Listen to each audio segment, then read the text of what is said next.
Hi, I'm Lisa Ryan, Chief Appreciation Strategist at Grategy, coming to you live from beautiful Cleveland, Ohio.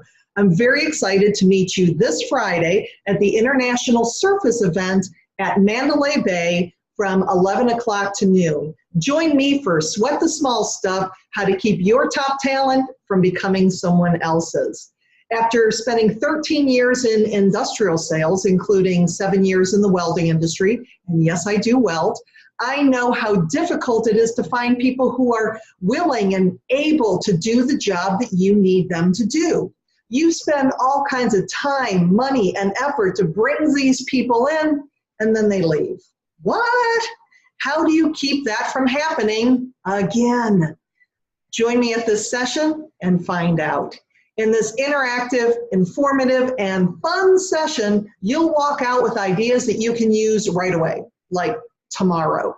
You'll also get to hear what's working for other people in the room. It's kind of like more of a conversation than it is an actual lecture, just so you know.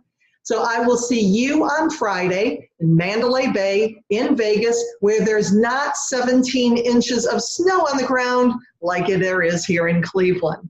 So I will see you on Friday.